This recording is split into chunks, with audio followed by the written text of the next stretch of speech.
Hi there, I'm Remington Tonar from Culture Concepts, and in this video I'm going to be walking through a few slides from Consumer Values for Value, Conducting Affordable Ethnography Through Group Focus and Social Media. This is a presentation that Culture Concepts gave at the Corporate Researchers Conference 2012 in Dallas. This version of it is going to be quite abbreviated and much shorter than the original version, but it should serve to give viewers an adequate idea of how companies of any size can conduct ethnographic marketing or research more effectively, more affordably, by focusing on groups and using social media. So let's get started. For those of you who don't know a whole lot about ethnography, ethnography has traditionally been used in the social sciences to draw conclusions about the ideas and values of a given culture or group of people. It's primarily qualitative and relies heavily on observation and the interpretation of those observations, and as such it's conducted immersively in the cultural setting or environment of the people being observed. This has made it a good fit for the social sciences, but also marketing and medicine and other fields, and if you're a people watcher, you're automatically an ethnographer. So what is our definition of ethnography? A systematic research method that seeks to analyze, interpret, understand, and describe the structures of meaning of a given culture as conveyed by that culture's constructs, institutions, stories, rituals, and symbols. Okay, so what does all this humanities mumbo-jumbo mean? Well, a culture in this context can be viewed as a group of people that share values and beliefs. And these values and beliefs that these people share are their structure of meaning. They are the things that frame and shape the way people see the world, see each other, and see themselves. But all these values and beliefs are ultimately just ideas. So these ideas, these meaningful ideas, exist in cultures and in people, but they can't just jump from the minds of one person to another. They have to be mediated through things like social constructs or norms or laws, institutions like churches or governments, rituals, formalized acts or traditions, symbols, language, art, or flags or logos, and stories, the myths and narratives that communicate the ideas of a culture within that culture. So all of these things mediate ideas by framing and shaping the way we live our lives, the way we interact with other people, and these are the types of things that really tell us how we should be behaving, what we should be thinking, so forth and so on. And these things, of course, mediate ideas between individuals. And companies should pay attention to this framework because brands have these things too. Harley-Davidson holds rallies. Those are rituals. GameStop, has midnight releases. Those are also rituals. It's a socially constructed norm that you use. Tall Vente Grande in Starbucks. Nike and Apple have their symbols, which are their logos, which have come to represent very powerful and marketable ideas in our culture. All of these things mediate meaningful ideas and values between people. Harley, the rallies, for example, communicates the free spirit of the brand through the united and collaborative experience among other Harley riders. And Starbucks communicates the uniqueness and exclusivity of its brand through its lingo, so forth and so on.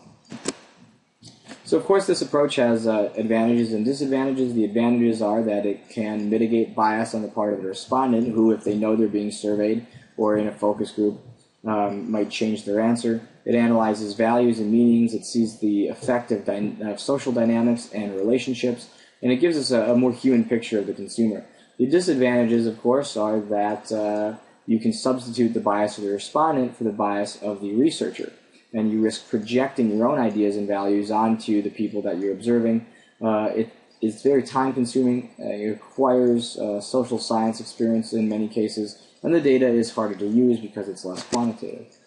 Nonetheless, marketing researchers have begun to take advantage of ethnography, and it works well in several industries, especially consumer packaged goods and technology. And it's been used across these industries by some of the biggest companies in these categories. But it's typically used in conjunction with traditional qualitative and quantitative methods, and it's really best fits for new brands, new ideas, or new products where a company wants to get a better handle on how consumers are, how they are talking about these new brands or products, what they're saying about them, and how those perceptions are influenced by other people and by the community and by the culture at large. So Like any research method, ethnography is not without its challenges. Time is a major challenge, as ethnography, because it's observationally intense, requires a lot of time. And of course, effectiveness. It often requires a unique skill set for interpreting these observations, and because of these reasons, it has not been overly effective for businesses. And of course, it's very expensive. You have to pay respondents, you have to pay ethnographers, and oftentimes it requires hiring outside consultants who have experience in ethnography to get the most value out of these types of studies. So what's our solution? One of our suggestions for overcoming these hurdles is to focus on groups of people rather than individuals. Many traditional ethnographic studies will focus on an individual consumer going to the store and shopping for a product, on the individual consumer using that product, or on the individual consumer taking that product and storing it, or taking that product and disposing of it, or reselling it, and this type of thing. So all of these traditional ethnographic studies are very much focused on the consumer and the product. But realistically, human beings are social creatures by nature, and when we don't have the opportunity to be social, like Tom Hanks in Castaway, we end up making friends with volleyballs, which isn't good for our mental health at all. People are social, and we are influenced by other people, and we influence other people on a daily basis. And these situations, these social situations where ideas are being shared, is where the real understanding of what people believe and think kind of comes to light. And so in order to capture these shared ideas, we have to go where the sharing happens. And this is why the most effective ethnography focuses on groups of people. So as an example of how this works, let's take a popcorn maker. A traditional ethnographic study on a popcorn maker might, again, study a consumer shopping for this popcorn maker, using it, or eating the popcorn. However, all of these things focus on the bottom of our modified hierarchy of needs, the physical needs, or the need to be fed. But the real action takes place when the popcorn is being eaten socially, because it's this social dynamic that fills a deeper and higher existential need, the need for companionship, belonging, and connection. Yes, popcorn feeds people, but it also facilitates relationships between people, between a boyfriend and girlfriend curled up on the couch watching a movie, between a wife and a husband and their two kids who fight over the extra kernels in the bottom of the bucket, between a couple in a movie theater on their first date, so forth and so on. Popcorn has social value. It has a place in our culture that we associate with social situations, with memories, with special moments. And ethnography in a group setting is a way to capture these social values, these relationships between people that are mediated by the popcorn, in a very small way, yes, but nonetheless, the popcorn does add some value and some meaning to these situations by contributing to the experience that people have. So in order to really capture these ideas, there must be a group emphasis placed on ethnography that doesn't limit itself to observing or studying a single individual's interaction with the product, but that concentrates on how that product facilitates individuals' actions or interactions with other people. So ultimately, by doing this, we can get better and more for less. Of course, why not just use a focus group, you might say, but focus groups are artificial, they're contrived, and they're kind of stodgy. And oftentimes it takes a good focus group moderator to elicit responses from participants who are often strangers, and so they're not as willing to open up to the conversation, and they might be influenced by other participants in an unnatural way. Ethnography, however, really captures peer influence amongst the people that we do care about, that we do respect, who we are willing to share our real opinions with, our friends and family, mostly. And life is peer influence, so at the end of the day, this peer influence is important, and by capturing the values that are elicited from social situations, we can improve the cost structure of ethnography by gathering more data in one place, because we're focusing on groups of people rather than a single individual. So finding your groups, a lot of the same methods can be used as finding good groups for focus groups or other qualitative studies. The observation rules of ethnography are that observation rules. Always be observant. Take excellent mental or written notes, or if you're recording the study in video or audio. Sometimes it's really good to just sit back and observe and let the situation impress itself upon you. Interpreting this data can be difficult. However, researchers should always keep in mind their environment, their own biases, their own thoughts, and how those thoughts influence their interpretation of what they observe. They should be present and cognizant of the space they're in, the smells, the sounds, not just the sights, but all of the sensory experiences that are going on around them and around the people that they are observing. Okay, so let's talk about socialist media, or social media, and somehow my political leanings made their way into this presentation. But in a lot of ways, social media is kind of socialist. It's the great equalizer. Someone with 500 Twitter followers can bring down a government or topple a company today. And the real reason that social media is important to look at is because it is a cultural text of the 21st century. And people are social, and today they're socializing online. And so the bulk of the sharing of our world in our world occurs in the digital world. And we must focus on these digital interactions in order to really not miss out on a large piece of the cultural puzzle. Okay, so how do you do this, and how do you actually conduct social media ethnography? As one very small example, and there are many ways to do this, we're going to try to construct a ethnographic profile of a Tom's Shoes consumer. So to do this, we started on Twitter to see what people were saying about Tom's Shoes. We wanted to go with the conversation where it was happening. And we noticed a lot of people were posting links to negative articles about Tom's Shoes on Twitter. So being good ethnographers, we kind of just went where the social situation took us.